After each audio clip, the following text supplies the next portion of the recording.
Welcome to the Made to Homeschool podcast. I'm Brandon. My wife Brigitte and I are the founders of Made to Homeschool, and in this episode, I got a chance to chat with Jess from the Homeschool Convert. Jess is raising 3 girls in Texas with her husband and college sweetheart, Caleb.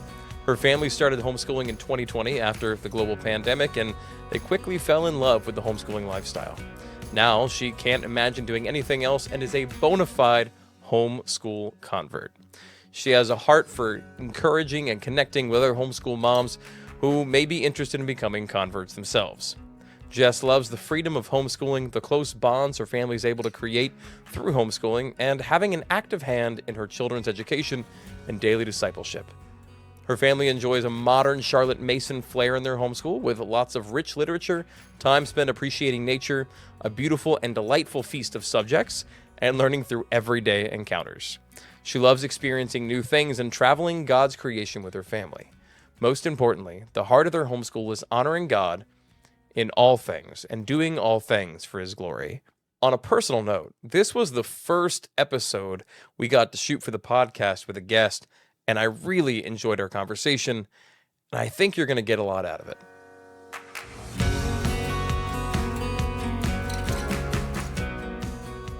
Jess, thank you so much for making the time to shoot this podcast episode with us. Absolutely. I'm honored to be here and chat with you today.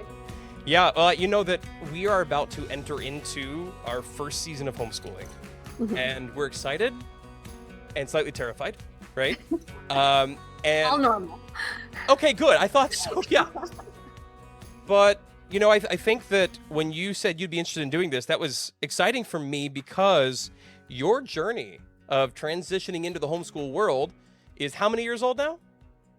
Let's see. We started in 2020, so we're in our 4th year. Fourth year, right? So it's still in your memory. And I found that a lot of the folks, even just on our team, they've been homeschooling for so many years. It can be easy to forget, I think, some of those struggles of the early transition. But so I would just love if you would start out sharing with us, like, what were you doing before you were homeschooling? How did that decision get made for you guys? What was that like? And tell me about that transition. That would be awesome. Absolutely. So my husband and I never really thought we would homeschool.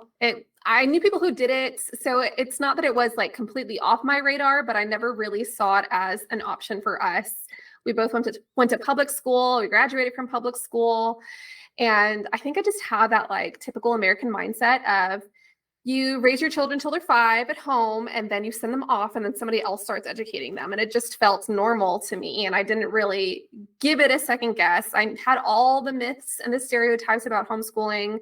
I think homeschooling was very different when I was growing up. And I definitely just had this thought ingrained into my mind of that's good for some people, but not really what my family's going to do. So my daughter Kennedy, my oldest daughter Kennedy, she went into her kindergarten year, went to public school. Spring break of 2020 hit, which was exactly when COVID officially hit the United States. And so she went on spring break and then never went back to class. So of course the school system was totally unprepared for this type of event. And I had this child who had discovered this love for learning and was missing her class. And I was like, I don't want to wait until the school system sends me something to continue our journey of learning at home. I went to Dollar Tree and Walmart and got all sorts of workbooks and arts and crafts and just like all these random things. I had absolutely no vision. I was just like, we're going to learn at home. We're not going to stop. And eventually the school system did get us stuff to work on at home, and my daughter didn't like it as much. And so she started making comments like, Mommy, can't we just go back to the way that you were doing it? And it was like this little like voice in the back of my head was like, oh, maybe there's some value there. So as we started looking at our options for the 2020-2021 school year, I knew sending my child mass to school or doing virtual learning or some combination thereof just was not what we wanted. It felt super unstable. I didn't really know what to expect. And so we went into homeschooling kind of with the mindset of this is the most stable choice that is going to serve our kids the best right now, because I really didn't want to be putting a first grader into these really difficult, compromising circumstances of trying to like learn on a computer or learn with plexiglass and not have recess time unless you're masked outside in 100-degree Texas heat. Like I just did not want to deal with any of that. And so I found myself, what I think a lot of people found themselves in the position of is really truly considering homeschooling for the first time. And anybody who knows me knows that I'm a pretty like go big or go home type of person. I go hard when I take on to something. And so once I started researching homeschooling, I feel like the Lord did such a work in my heart to not just make me want to do it from a place of like, this is what I should do, but to a place of this is what I really want to do. And so very quickly, I fell in love with homeschooling. I became a total homeschool convert. And I'm just so thankful for that journey. I'm thankful for the way the Lord softened my heart to it, because I feel like I've experienced so much beauty with my children and through homeschooling that I would have missed if I would have sent them off to school, 8 hours a day, 5 days a week for a good chunk of the year.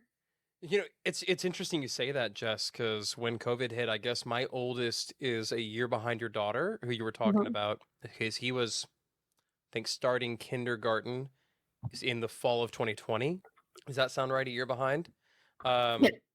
And I remember, and it was a fine, like, Christian school we send them to, great school, but like they couldn't come in at first, and so things are online, and if they had like the slightest sniffle, they couldn't come in, and so we had some stuff online. I was like, you know what? It's fine. I've got a little Chromebook. We opened that up, sit in front of it. He hated it. And this is my child who, because he was home when it started, because everything shut down, I worked really hard on reading with him. I was like, oh, you got to read. We're pushing and reading. So by the time he gets to kindergarten, it's really, really strong.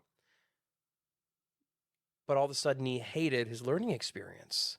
And what's funny is I came away from that going, oh my gosh, I could never homeschool. This is so bad because of what I saw. But I love that your perspective was, oh no, this experience isn't a symptom of the home education paradigm. It's a symptom of traditional education being done virtually with my small child. It's so hard with them. And so I wonder, as you're making that transition, you're learning everything for the first time as a home educator. Yeah. Right? So like, how did you do that? And how did you figure out like what your style was going to be, your approach, your learning environment, all of that? Like, teach me things. I'm laughing because if you go back and look at some of my old videos, like I tried everything. That's the answer.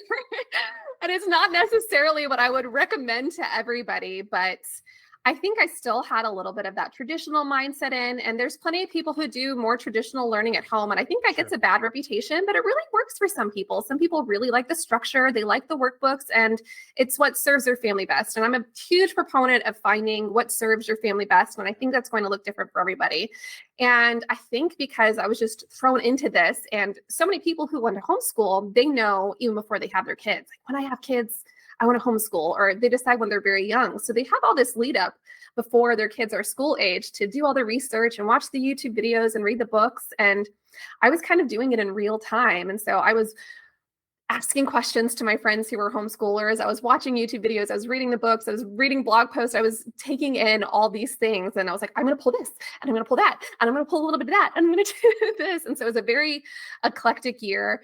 And I learned a lot through that. I don't know if that's the best way that everybody should enter into it, because it felt, looking back now, I'm like, from the outside looking in, it probably looked very chaotic. And I'm sure if I went back and watched my videos of all the things I had my first grader doing and my daughter who was like pre-K at the time, I'd be like, girl, chill out. You don't have to do all these things.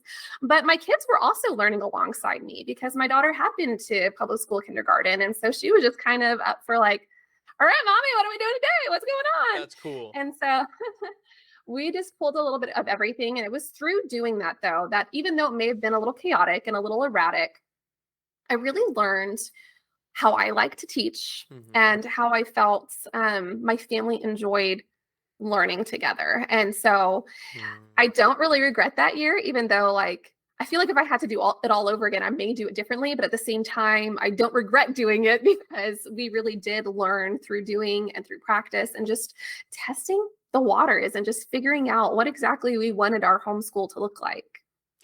When you were, so I'm going to paraphrase what you just said, I think what you're saying is you went to the ice cream store and tried a little baby scoop of everything in the tubs and Basically, yes. every flavor.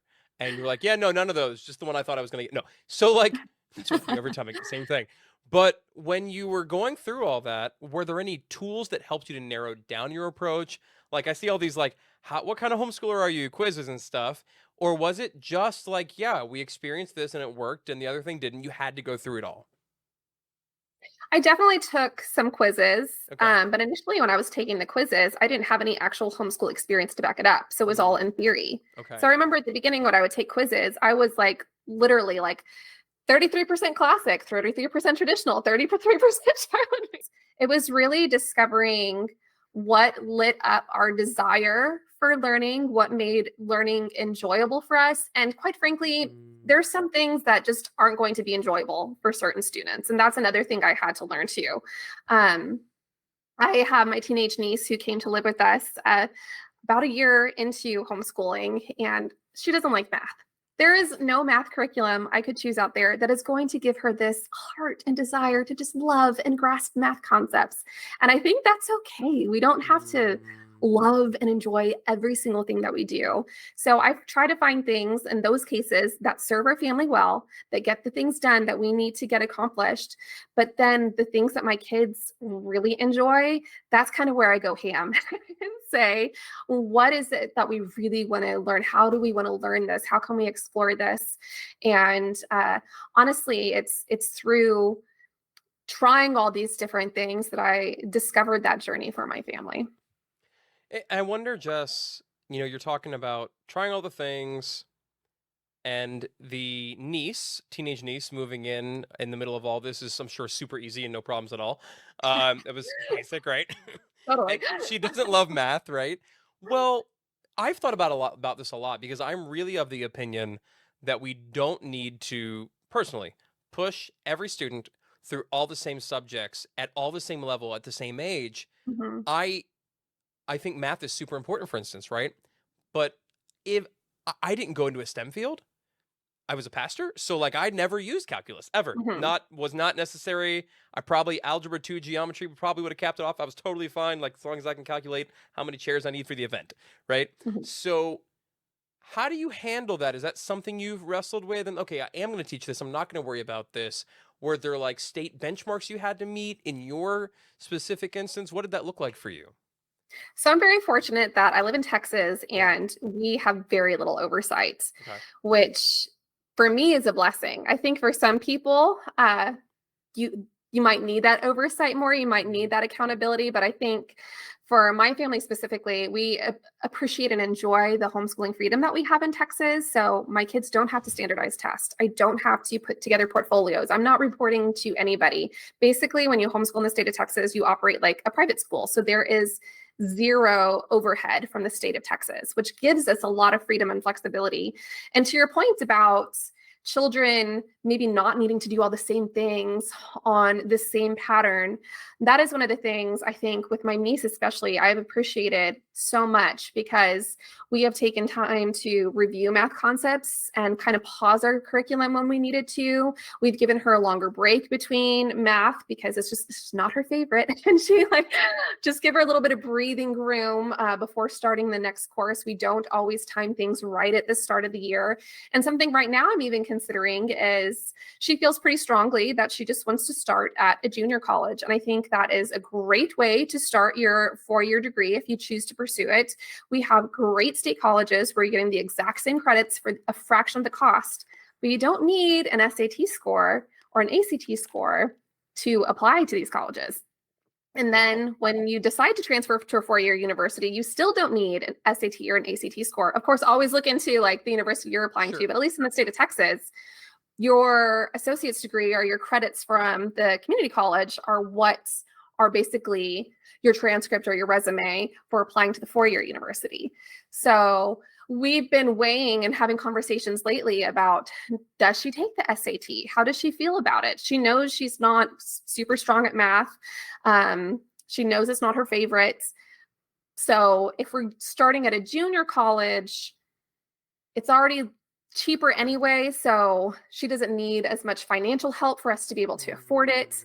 The primary reason for her taking the SATs, it seems, would be to apply for scholarships. Sure. And so she's figuring out right now, and this is a journey that she kind of has to be part of, is does she really try to buckle down and really get her math to a level where she could score high enough to qualify for scholarships? Or does she accept, I'm only going to need 1 or 2 math classes for my degree, and I'm okay just going and taking those basic math classes in college, not taking my SAT, and just moving on with a junior college. And so things like that never would have even occurred to me when I was her age, because I just thought you go to the next grade, you take the next subject, you take your SATs, you go through all these like checklists of things.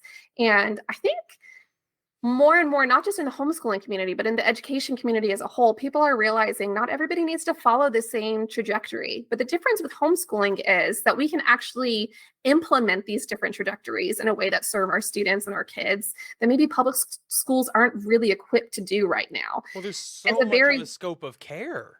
yeah, it's like a one-size-fits-all system, because you can't create individualized tracks for, however many students are attending a high school. So we have this like, here's track A, here's track B, choose one and go for it. And so often the kids in the middle are where there's a lot of neglect happening, I believe, because if you're performing really well, they're really going to encourage you, and they're going to really make sure that you're going on for success in college or whatever it is you're pursuing afterwards. If you're really struggling, then same thing. They're going to really help you to make sure you're graduating and you're not failing your courses. But if you're in that middle part, which is kind of where my niece falls, you may not get as much attention if you are in a larger school system. And so I love that when she came to live with us, we could have conversations about, this is how she's performing in this subject. She feels really strong here. Here is subjects like math where they're not her favorite. She doesn't grasp it as well. We can slow that down. She is an avid reader. So maybe for something like the literature, she is reading much higher than perhaps you would typically see at a high school level. And so being able to individually match where she's at in any given different subject and use that to figure out what we want to do moving forward, even outside of high school graduation, has been such a gift. And I'm learning it for the first time. This is all new for me. So I'm by no means an expert, but I definitely think through going through this process, my eyes have been open to so much. And I discover all the time, new reasons for homeschooling. And I think we start homeschooling for one reason, but that's not necessarily the reason we stay homeschooling. And there's constantly reasons I'm adding to my list of why I love and enjoy homeschooling. Well, it sounds like your journey into homeschooling involved, a wide spectrum, like starting with, I think you said a first grader at the time when you started, and a teenager. There's a lot there, and you're trying to individualize the approach to both. And I'm hearing this theme of individualization a lot. I love that. And I'm wondering, was that a big part of your YouTube journey starting the Homeschool Convert? Because you were already on YouTube, you already had experience with that. Can you tell me, like, was individualization a big part of it? And along the way, what was that YouTube journey like? Because you started a whole new channel for a whole new reason. And I'd love to hear about that. So I'm not sure I would say that the individualization was the reason I started, but I think the reason I started the homeschool channel is because I discovered this passion for homeschooling that I didn't even know I would have.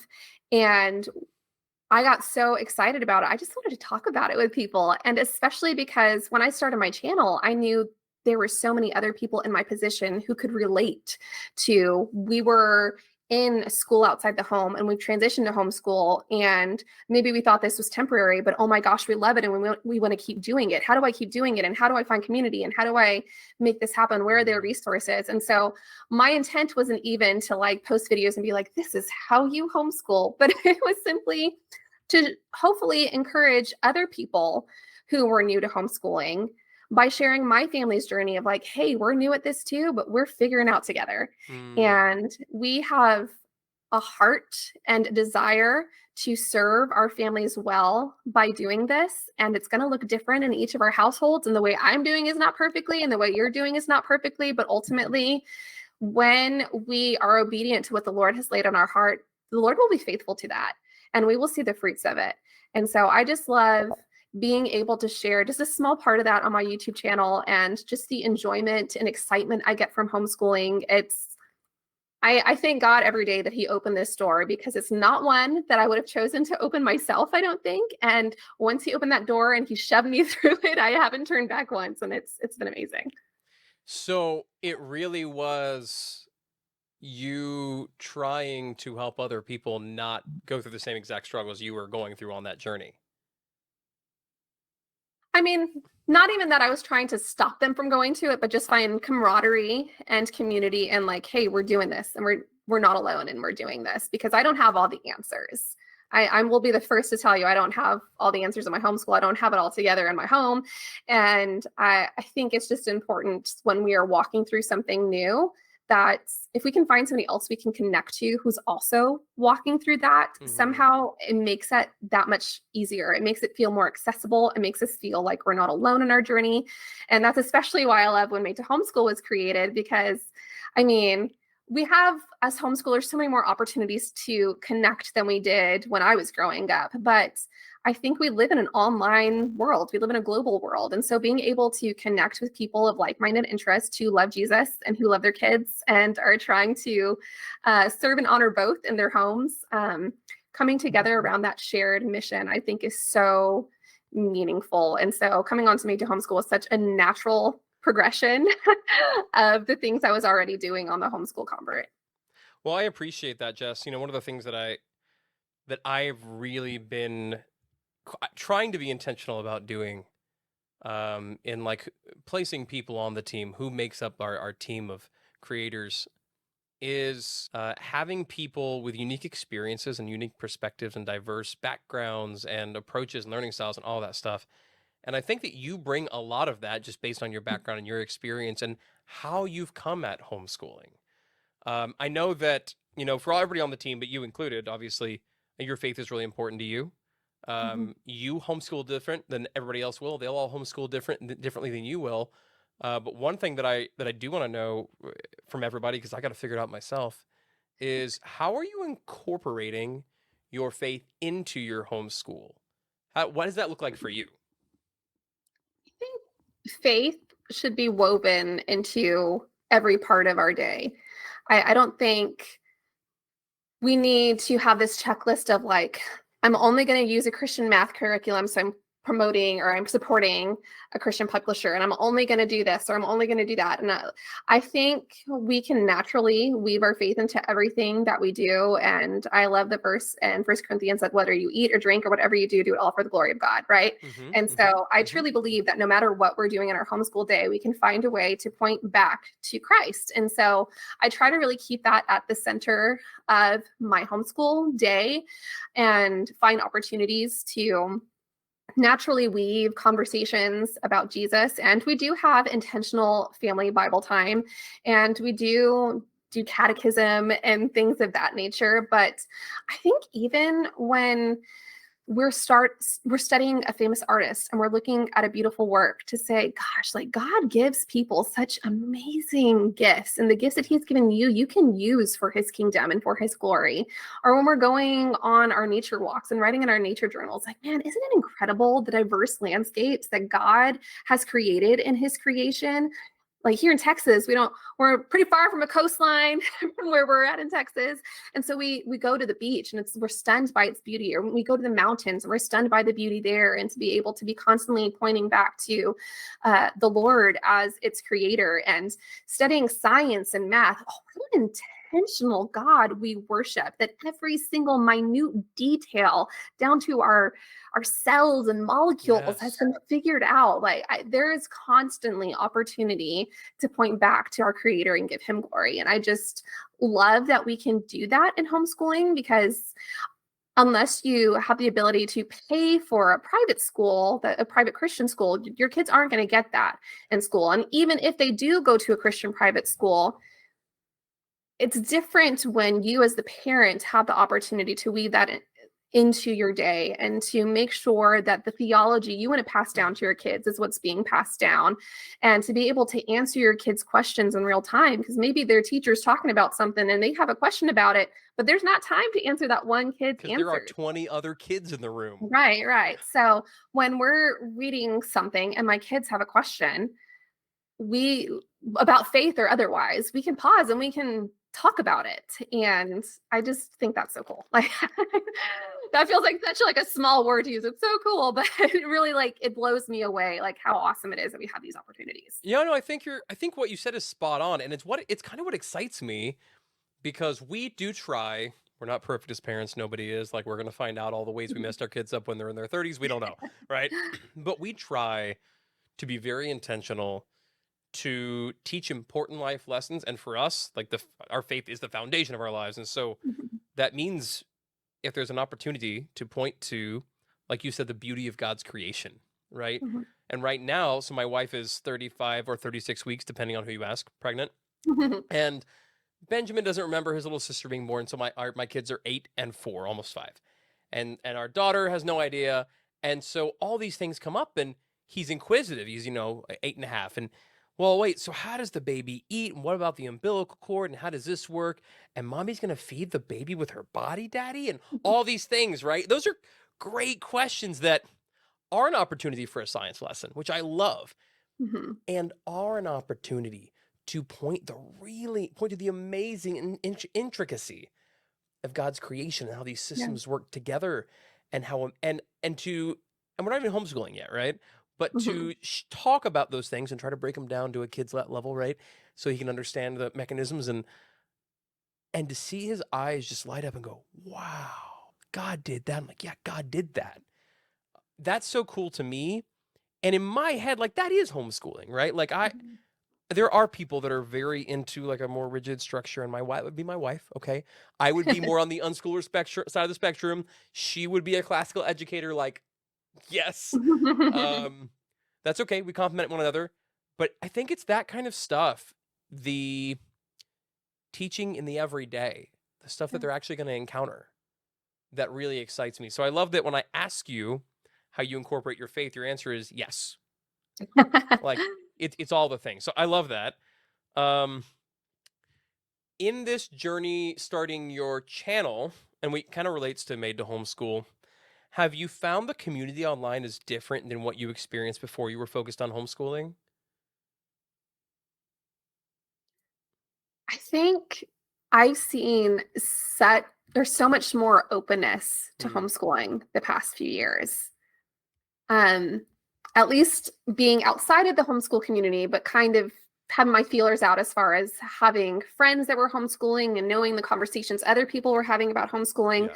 I think if I would have gone to the grocery store during the day in 2019, pre-COVID, and had my kids with me, they'd be like, why aren't they in school? I'm like, oh, we homeschool. Why do you do that? Like, I think that would have been, whether people would say it that way or not, I think that would have been the general attitude.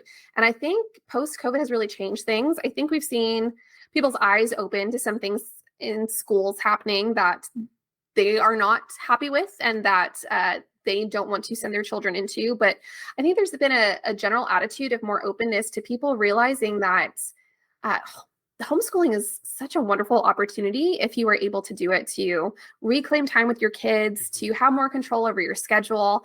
And so now I feel like if you go into a grocery store and somebody sees your kids, they're like, oh, you homeschool? That's so great. I'm so glad you can do that. Like, and the conversation has changed completely. And I think the way the community has impacted that is because in the past few years, especially, there's been so many more homeschoolers on YouTube sharing their journey. And now we have communities like Made to Homeschool, is that people are having conversations about homeschooling that they maybe couldn't have had. Maybe people don't have people in their life who are already homeschooling to ask questions to.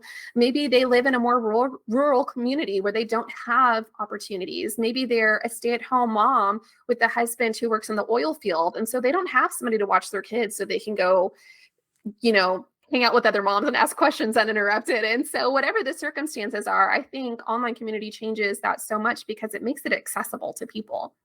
And I'm thankful that we have the amount of resources and information available now. I think for all the bad things that the internet and social media can bring into the world, I'm constantly looking for ways of like, how can we redeem it? Because I believe that God can use anything for his good. And so seeing people talking openly about homeschooling and how they're using their homeschools to glorify God in public spaces online, I think is a voice that was needed. And I think there's been such a shift in mentality of how people view homeschooling the more we have those voices amplified. Jess, you are raising kids, you're a wife, you've got a home to manage, you're homeschooling, you got your church life, you're a YouTube creator, managing everybody's health. How do you manage the work, life, family, school balance? What is that like for you? One day at a time. I am the queen of making a schedule and a checklist, but also realizing that I don't have to check it all off. And that is something that I used to not be very good at and that I had to learn to overcome, because growing up, I had a very perfectionist minded personality.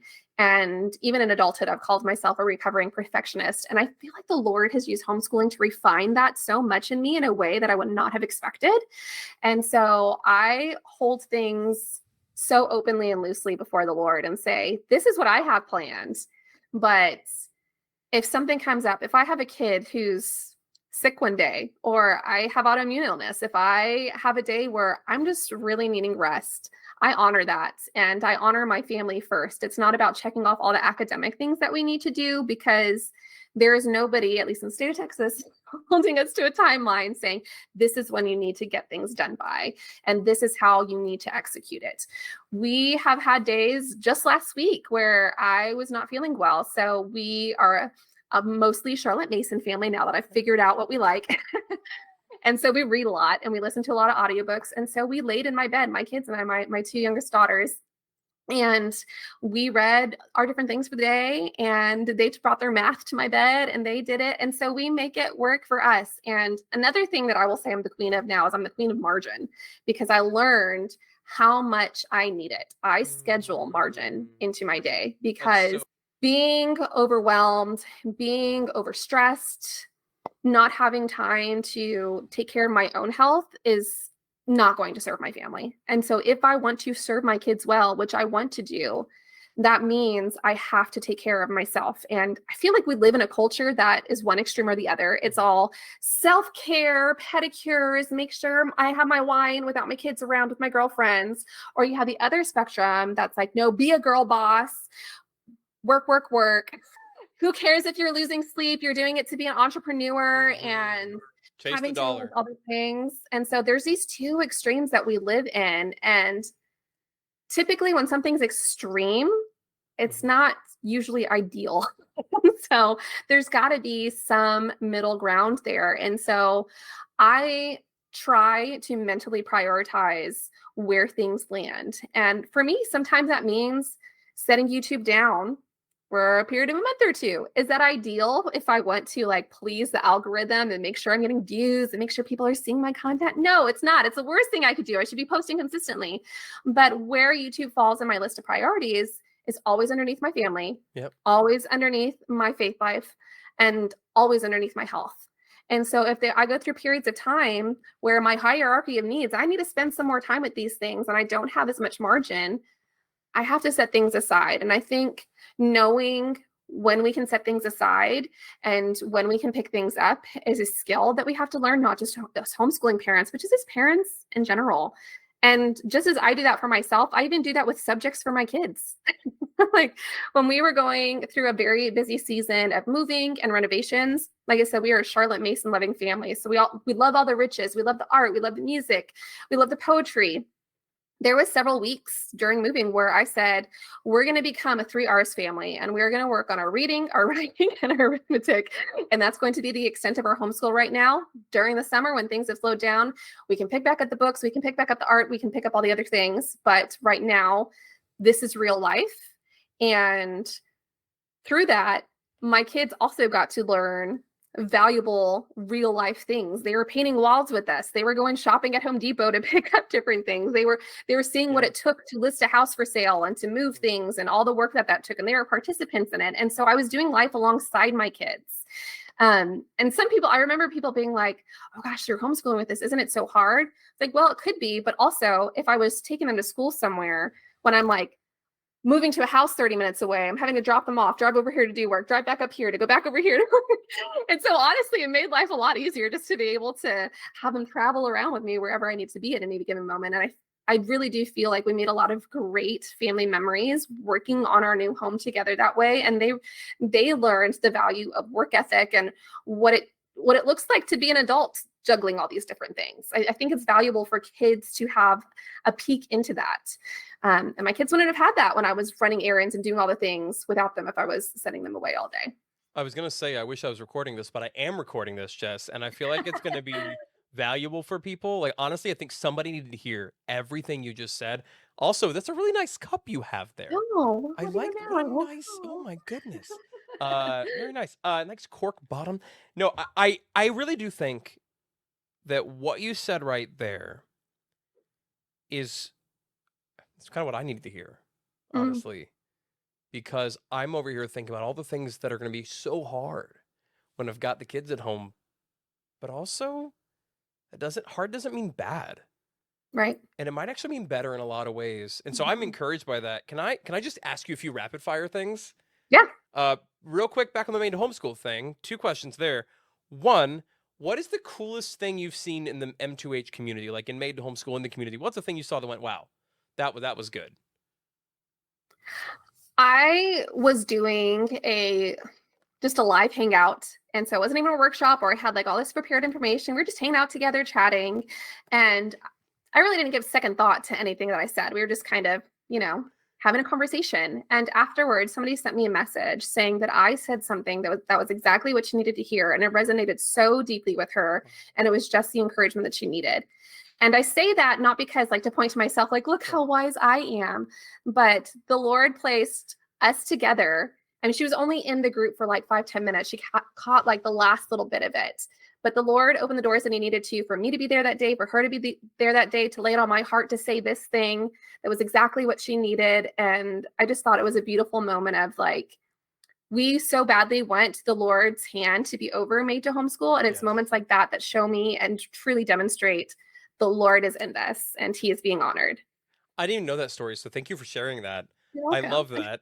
What's your favorite type of resource to create for Made to Homeschool? What do you like making?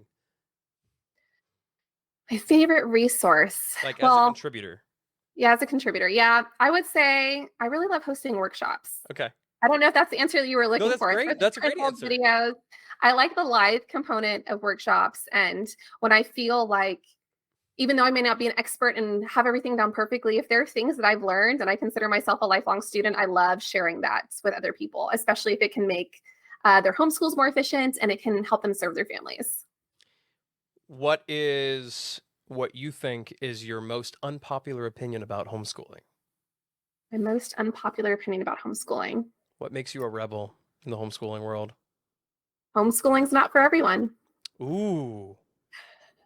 Okay. I love that because you do get a little bit of the extreme evangelist that says everybody should homeschool, all public schools are evil, don't do it. And I'm not on that team, but some are. Is that kind of what you're saying? Is that what you mean by that? Yeah, I think that might surprise some people because I am such an advocate for homeschooling, but more than being an advocate for homeschooling, I'm an advocate for what honors God and serves your family. And so that might look different in different seasons. Like, I don't think because you haven't started homeschooling yet and you sent your kids to Christian school, I'm like, why has Brandon and Brigitte not gotten on top of this? Like, they should have gotten this so long ago. That's not my attitude at all, because we go through different seasons. And I also recognize, and people have different opinions on this, but I do believe, I'm going to use the word privilege, trigger warning. I do believe that homeschooling in some cases really does come from a place of privilege. My husband is the breadwinner. He makes a very decent salary. I can homeschool with honestly very little sacrifice. Financially speaking, we live very comfortably. I know that it's not the reality for everybody. And I know people do make huge sacrifices in order for one of the parents to homeschool. I know parents who both work full time and they tag team the homeschooling things on evenings and weekends, and they're making it work. Yeah. But I also know there are single moms who have found themselves single unexpectedly, going back into the workforce, trying to balance all these things. They're running a household for the first time. They're raising kids by themselves. They're trying to provide financially. And just as I talked about the hierarchy of needs earlier, sometimes a hierarchy of needs is I need to feed my kids and I need to shelter my kids. And I need to give my kids my best mental health. And homeschooling may not be a reality for them. And I think that's okay. And while I believe for my family, homeschooling is the most ideal situation, I love the control that I have over their education. People sometimes don't like the word control, but I don't think it's a bad thing as a parent to have an active control over your child's education. Yeah. I know there's all these reasons for why I do think it's most ideal, but I also don't think it's for everybody in all seasons. And I am appreciative of all the options we have today because we haven't always had this plethora of options. And I'm just grateful for that. I think that's really good. And I'm glad that you had a hot take. That's a bit of a hot take in the homeschool world, Jess. And I think it's really awesome. What has been your greatest hurdle in your homeschooling journey?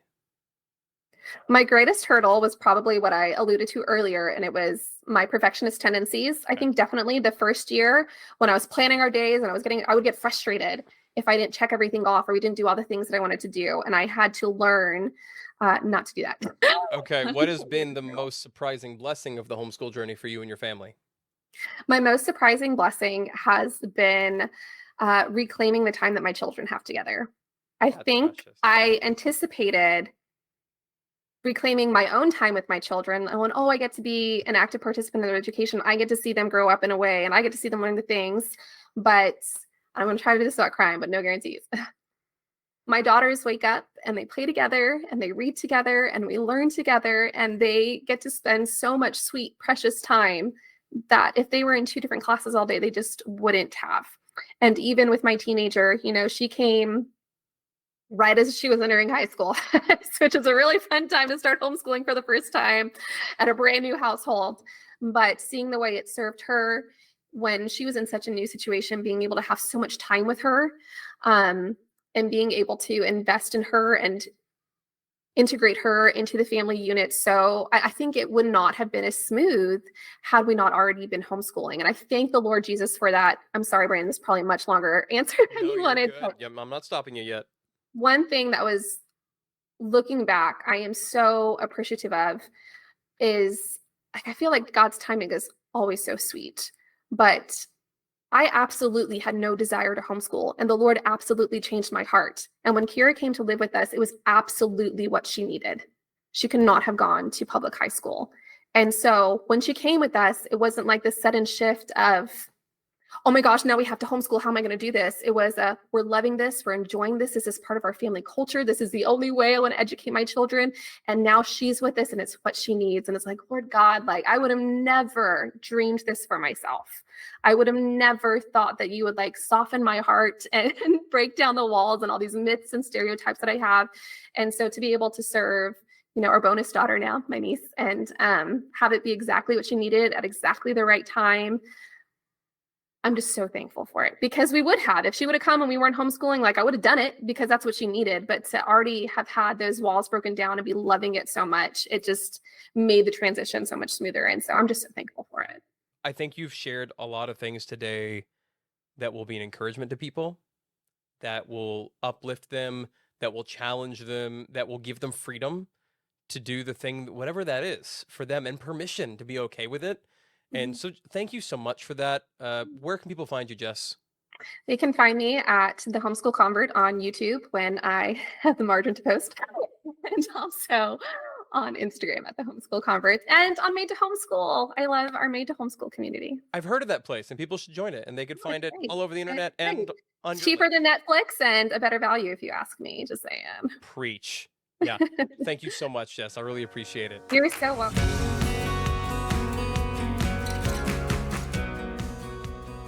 As much as we can after these conversations, when Brigitte doesn't get to join me for them, for the interviews at least, we're going to get on here on the end and kind of share, at least maybe after the kids are in bed and we can do this, what your thoughts are after the interview itself. So you just got to listen to the conversation I had with Jess from the Homeschool Convert. What were your thoughts after listening to that?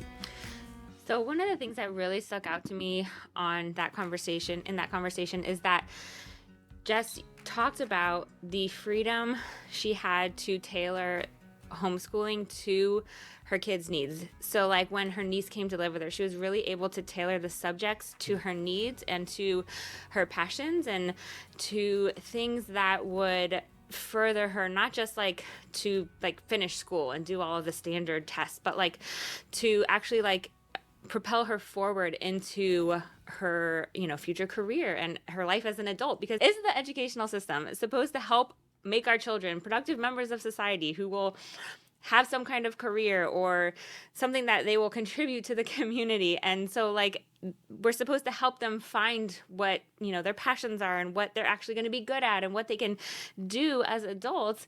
And yet so much of schooling is check these boxes, like learn calculus, things that you might not use as an adult. You can't do any banking, but you do know when the Magna Carta was signed. So it's like, I love that she talks about how she was able to tailor that because they were homeschooling, and she was able to help her find her passions, because you can find out what your child is going to be inclined to be more passionate about or good at when they're young, say even like 12 and 13, 14, and you can help them, give them resources in order to like develop that in them at a young age, instead of like spending all this money, sending them away to 4-year school, which is sometimes needed. I'm not saying that that's a bad thing, but like how much freedom could we have in our kids' lives if we had them home and were able to see where their tendencies lie. And I love that she talked about that and how that's such a cool thing that she realized with her niece and in their homeschooling journey. So that really inspired me, because I am excited to be able to see those things in my kids as they get older and be able to like foster those passions and help them and give them resources and like, just give them more than what a regular school would.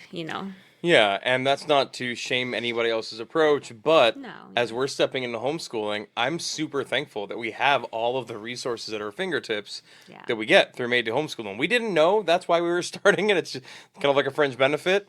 But there are so many resources for every different approach that will allow us to really tailor our approach for every kid.